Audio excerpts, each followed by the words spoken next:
네, 이번 한일 정상회담은 셔틀 외교 복원에 방점이 찍혀 있는데요. 양국 간의 기대가 큰 만큼 회담 결과물이 어떻게 나올지에 관심이 쏠립니다. 정치 외교부 기자와 이야기 나눠보겠습니다. 이희영 기자, 잠시 뒤에 정상회담이 시작되는데 어떤 이야기가 올까요? 네, 좀 전인 4시 50분쯤 이 대통령이 총리 관저에 도착했습니다. 이제 곧 한일 정상회담이 시작될 예정인데요. 한일 정상회담은 소인수 회담으로 먼저 진행되고 이어서 확대 회담으로 이어집니다. 이 소수 인원만 참여하는 소인수 회담에는 위성락 안보실장 등 핵심 참모만 배석할 거로 보입니다. 이 확대 회담에는 관련 수석 비서관 등이 더 참석해 진행됩니다. 이 미국과 중국의 경쟁 구도, 또 러시아와 북한 사이 연대 등 영내 안보 이슈가 산적한 상황인데요. 이 대통령은 다층적 글로벌 복합 위기 상황이라고 규정했습니다. 그러면서 통상, 경제 안보, 공급망, 신에너지, 기후변화 등 이 핵심 분야별로 정부 간 협력을 추진하겠다고 밝혔습니다. 그러니까 한일 간 협력, 더 나아가 한미일 공조를 강화하면서 새로운 경제 협력 방안을 모색할 거로 보입니다. 이 경제 협력 논의가 있을 것 같은데 어떤 얘기가 나올까요? 네, 이제 미국이 상호 관세를 부과하는 등 통상 환경이 요동치는 상황에서 한일 간 이 경제 협력이 더더욱 중요해졌다 이렇게 볼 수 있습니다. 그래서 양국 간 경제 협력을 늘릴 수 있는 방안과 분야를 모색할 걸로 보이는데요. 이 대통령은 앞서 일본 언론과의 인터뷰에서 동아시아를 포함한 태평양 연안국에 경제협력기구를 만들어 나가는 것도 이제는 진지하게 논의할 때가 됐다고 언급하기도 했습니다.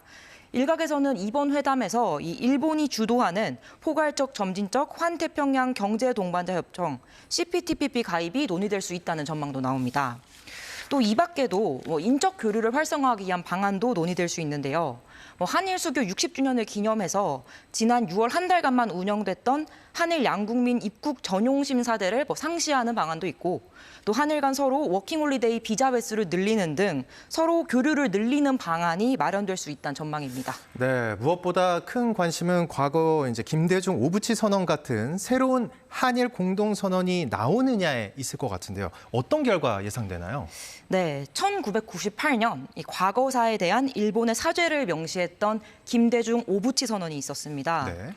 이 대통령은 이번 기회에 이 선언을 넘어서는 새로운 한일 관계를 담은 공동 선언을 만들어보고 싶다고 직접 언급했습니다. 오늘 정상회담이 끝나면 이 양국 정상의 공동 언론 발표가 예정돼 있긴 한데요. 다만 이 정도로 무게감 있는 선언이 나올 수 있을지는 아직 미지수입니다. 네. 이번 회담이 셔틀 외교 차원에서 마련된 만큼 이 약식 회담이기 때문에 큰 결과물을 내놓기에는 준비 기간이 좀 짧았다 이렇게 보이기도 합니다. 네, 그래도 최근 양국 간 우호적인 분위기가 있었던 거는 확실해 보이잖아요. 양 정상이 만난 것도 이번이 처음은 아니지 않습니까? 네, 이 대통령이 이시바 총리를 만나는 건 이번이 두 번째입니다. 그러니까 지난 6월에 캐나다에서 열렸던 G7 정상회의를 계기로 첫 정상회담을 가졌었고 오늘이 두 번째 양자회담입니다. 처음 만났을 때도 두 정상이 셔틀 외교를 복원하자 양국 간 미래지향적인 관계를 쌓아나가자 이렇게 약속했는데요. 특히 지난 광복절 양국 정상의 경축사에서 지금의 분위기를 확실히 읽을 수 있습니다. 이 대통령은 경축사에서 이 과거를 직시하되 미래로 나아가야 한다고 강조했습니다. 과거사 문제로 여전히 고통받는 분들이 있다며 일본 정부의 노력을 당부하긴 했지만 일본은 마당을 같이 쓰는 이웃이자 경제 발전의 중요한 동반자라고 말했습니다. 이시바 총리는 같은 날 일본 총리로서는 13년 만에 전쟁에 대한 반성을 언급했는데요. 이렇게 양국 간 우호적인 분위기가 만들어진 만큼 꼭 이번 기회가 아니더라도 제2의 김대중 오부치 선언이 나올 수 있다는 기대가 나옵니다. 그렇군요. 자, 그런데 이번에 한일 정상회담은 한미 정상회담보다 먼저 열립니다. 이거는 어떤 의미로 봐야 할까요? 네, 이번 대통령 순방은 일본을 거쳐서 미국으로 가는 다소 이례적인 일정입니다. 이 관세 협상 타결 직후에 트럼프 미국 대통령이 한미 정상회담을 먼저 예고했었고요. 이후 회담 일정을 조율하는 과정에서 한일 정상회담과 연쇄적으로 진행하는 안이 확정됐습니다. 한미 동맹을 기반으로 한미일 협력을 외교의 중심축으로 삼겠다 이런 메시지로 풀이됩니다. 이 대통령실도 우리나라가 미국보다 일본을 먼저 가는 건 이승만 대통령 이후 처음이다. 역사적 이의가 있다. 이렇게 강조했습니다. 네. 한편으로는 또 트럼프 미국 대통령과의 회담을 앞두고 이시바 총리에게 조언을 얻을 수도 있을 것 같은데요. 한일 정상회담 이후로 남은 일정은 어떻게 되나요? 네, 이 대통령은 오늘 이시바 총리와 회담에 이어 만찬까지 진행할 예정입니다. 이렇게 도쿄에서 하루를 머물고 내일 오전에는 일본 의회 주요 인사들과 만남을 가질 예정입니다. 일본 일정은 이렇게 해서 내일 마무리가 되는데요. 이 대통령은 내일 오후 곧바로 일본에서 워싱턴 DC로 향하게 됩니다. 이 트럼프 대통령과의 정상회담 시간은 우리 시간으로 26일 새벽에 예정돼 있습니다. 네. 한일 정상회담에 앞서서 이제 제1동포와 간담회를 가졌는데 이게 첫 일정이었죠. 여기서 이 대통령이 어떤 발언을 했나요? 네, 이 대통령은 오늘 오전에 도쿄에 도착하자마자 첫 일정으로 제1동포들과 간담회를 먼저 진행했습니다. 이 일본 도쿄 시내에 있는 한 호텔에서 현지 동포 약 200명을 초청해 간담회를 가진 건데요. 이 대통령은 격려사에서 대한민국 대통령이 양자 첫 방문국으로 일본을 찾은 것은 역사상 처음 있는 일이라고 한다고 강조했습니다. 이 제1동포들의 기여와 희생을 언급하며 현재의 한일 관계는 여러분들이 만들어주신 빛나는 성과라고 생각한다고 말했습니다. 군부 독재 정권 시절 있었던 간첩 조작 사건에 대한 사과도 전했는데요. 일부 제1동포가 억울하게 간첩으로 내몰렸던 일에 대해서 대한민국 대통령으로서 희생자와 가족 여러분께 진심으로 위로의 뜻을 전하며 공식적으로 사과드린다고 말했습니다. 또 1923년 관동 대지진 때 수많은 제1동포가 희생된 사실을 언급하기도 했습니다. 그러면서 정부는 여러분의 애국심을 잊지 않고 꼭 기억하고 보답하겠다고 다짐했습니다. 네. 한일 정상회담이 열리는 총리관저는 어떤 곳인가요? 네. 총리 관저는요, 이 한국의 대통령실과 같은 곳이라고 볼 수 있는데요. 이제 이곳에서 이제 이 대통령이 도착해서 4시 50분쯤 도착해서 이 총리 관저에 간 뒤에 총리와 만남 인사를 가지고 곧 정상회담이 진행될 예정입니다. 네. 정상회담 이후에 남은 일정은 어떻게 되는지 또 얘기해 주시죠. 네, 좀 전에도 말씀드렸지만 다시 한번 정리해서 말씀드리겠습니다. 네. 먼저 이제 곧 한일 정상 간 정상회담이 진행될 거로 보이고요. 이제 그 이후에는 양국 정상 간의 공동 발표가 예정이 돼 있습니다. 그래서 이 공동 발표에서 이제 어떤 얘기가 나올 것인가 이게 지금 관심사인데요. 이 이재명 대통령이 그 김대중 오부치 선언을 뛰어넘는 선언을 만들고 싶다고 언급한 만큼 이 정도의 무게감 있는 선언이 나올 수 있을지 이게 관심사입니다. 다만 이 회담이 셔틀 외교 차원에서 좀 급하게 준비된 경향이 있는 만큼 이 정도의 무게감 있는 선언이 나올 수 있을지는 아직까지는 알 수 없습니다. 이후에 이재명 대통령과 이시바 총리는 이어서 만찬까지 진행을 하게 되고요.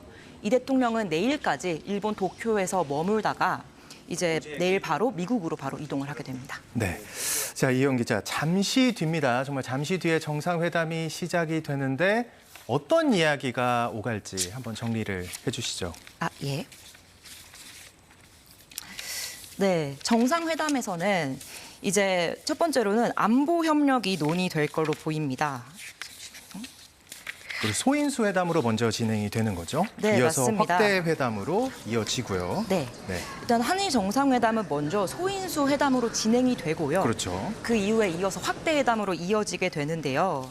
이제 소인수 회담은 소수 인원만 참여하는 회담입니다.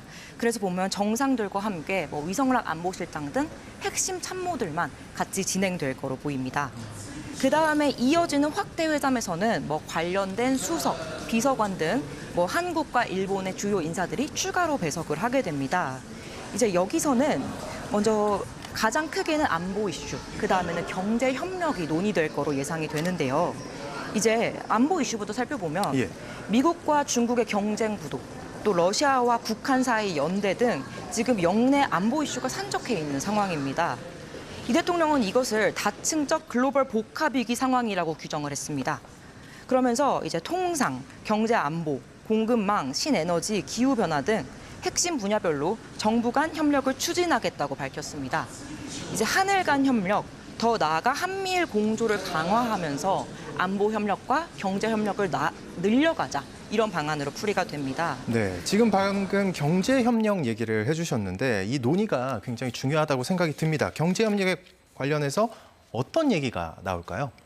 네, 경제 협력도 점점 더 중요성이 커지고 있는 부분인데요. 그렇죠. 지금 보면 미국이 상호 관세를 부과하는 등 통상 환경이 요동치는 상황에서 한일 간 경제 협력이 더욱 중요해졌다. 이렇게 볼 수 있을 것 같습니다. 그래서 양국 간 경제 협력을 늘릴 수 있는 방안과 분야를 모색할 걸로 보입니다. 이 대통령은 오늘 일본으로 출발하기 전에 일본 언론과의 공동 인터뷰 내용을 먼저 공개했는데요. 네. 이 인터뷰를 보면 이 대통령이 동아시아를 포함한 태평양 연안국에 경제협력기구를 만들어 나가는 것도 이제는 진지하게 논의해야 할 때가 됐다. 이렇게 언급한 게 있습니다. 그래서 일각에서는 이번 회담에서 이 일본이 주도하는 포괄적 점진적 환태평양 경제동반자협정 CPTPP 한국 가입이 논의될 수 있다는 전망도 나왔는데요. 이 대통령의 발언이 이런 가입까지 시사하는 게 아닌가 이런 해석도 있었습니다. 또 이 밖에 보면 인적 교류를 활성화하기 위한 방안도 충분히 논의될 수 있습니다. 올해 한일 수교 60주년이잖아요. 네. 이 60주년을 기념해서 이 6월 한 달 동안 한일 양국민 입국 전용 심사대를 한시적으로 운영했었는데요. 이걸 상시화하는 방안이 논의되는 게 아니냐 이런 분석도 있었고 또 한일 간 서로 워킹 홀리데이 비자 횟수를 늘리는 등 교류를 좀 더 늘려나갈 수 있다. 이런 방안이 제시될 거다. 이런 전망도 있는 상황입니다. 자, 또 무엇보다 큰 관심 중에 하나는 과거 김대중 오부치 선언 같은 좀 새로운 한일 공동 선언이 나오느냐에 있을 것 같은데 어떤 결과 예상되나요? 네. 일단은 1998년 과거사에 대한 일본의 사죄를 명시했던 게 바로 김대중 오부치 공동선언입니다.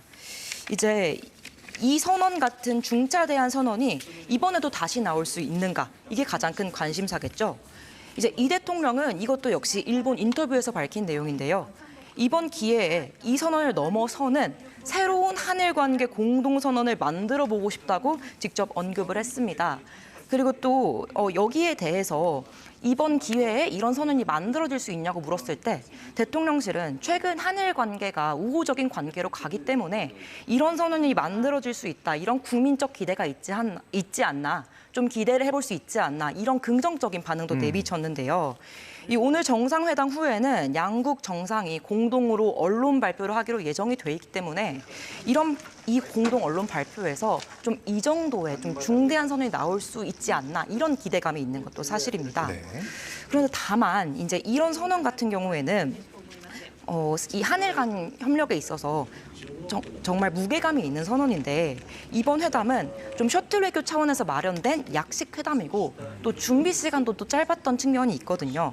그래서 이런 큰 결과물까지는 이번에는 좀 어렵고 다음 기회를 좀 기다려봐야 하지 않나 이런 시각도 있습니다. 네.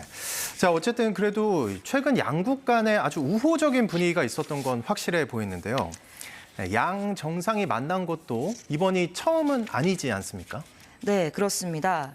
이 대통령과 이시바 총리가 만나는 거는 이번이 두 번째입니다. 그래서 가장 첫 번째 만남은 이제 지난 6월에 캐나다에서 열렸던 G7 정상회의를 계기로 두 정상이 처음 만남을 가졌었고요. 이 대통령이 일본에 가서 양자회담을 여는 것은 이번이 처음입니다.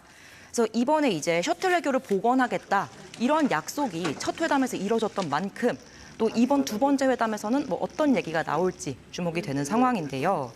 이 최근 양국 간의 우호적인 분위기가 있었던 거는 사실 확실해 보입니다. 이걸 엿볼 수 있는 부분이 양국 간 8.15 광복절 경축사에서 나왔던 내용인데요. 이제 이날 이 대통령은 한일 간의 과거를 직시하되 서로 미래로 나아가자라는 메시지를 던졌었고요. 또 같은 날에 이시바 총리는 이 일본 총리로서는 다소 이례적으로 반성을 언급했었거든요. 그래서 이런 부분에서 봤을 때 이번에도 좀 좋은 결과가 나올 수 있지 않나 이런 예상을 해봅니다. 네. 자, 그런데 이번에 한일 정상회담은 한미 정상회담보다 먼저 열립니다. 네, 이건 어떤 의미로 봐야 할까요? 네, 이번 대통령 순방을 보시면 일본을 거쳐서 미국으로 가는 좀 다소 이례적인 일정입니다.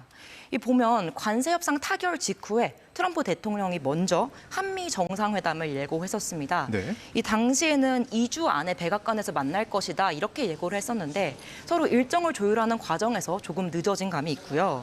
또 이후에 이제 회담 일정을 조율해 나가면서 뭐 한일 정상회담을 한미 이전에 진행을 한다, 이후에 진행을 한다, 뭐 이런 안들이 여러 가지 논의가 됐었는데 결과적으로는 한일 정상회담을 먼저 진행하고 연쇄적으로 한미 정상회담을 진행하는 안으로 확정이 됐습니다. 좀 이런 이례적인 일정이니만큼 이 일정에 관심이 쏠렸는데요. 보면 한미 동맹을 기반으로 해서 한미일 협력을 외교의 중심축으로 삼겠다 이런 메시지를 던지는 것으로 풀이됩니다. 이제 대통령실도 우리나라가 미국보다 일본을 먼저 가는 거는 이제 이승만 대통령 이후로 처음이다. 그래서 역사적 이의가 있는 만큼 잘 살펴봐 달라 이렇게 강조하기도 했습니다. 네. 자, 한편으로는 또 트럼프 미국 대통령과의 회담을 앞두고 이시바 총리에게 좀 조언을 얻을 수도 있을 것 같은데요. 한일 정상회담 이후로 남은 일정 어떻게 되나요? 네, 그렇죠. 이시바 총리를 먼저 만나는 게 좀 조언을 얻기 위해서다 이런 시각도 있었습니다. 보면 저희도 관세 협상이 타결하는 과정에서 일본의 사례를 많이 참고를 했었고 네. 또 일본과 긴밀히 소통을 했었다 이렇게 전하기도 했는데요. 그렇기 때문에 이번 이제 트럼프 미국 대통령과의 회담을 앞두고 좀 이시바 총리에게 어떻게 하면 좋을지 좀 조언을 얻을 수도 있겠다는 관측도 있습니다. 그래서 이 대통령은 오늘 이제 이시바 총리와 정상회담을 진행하고 나서 이어서 만찬까지 진행을 하게 됩니다. 그래서 도쿄에서는 1박 2일로 하루를 머물고요. 그다음에 내일 오전에 일본 의회 주요 인사들과 만남을 가지게 됩니다. 그래서 내일 일본 일정은 이렇게 오전 의회 인사들과의 만남을 마지막으로 마무리가 됩니다.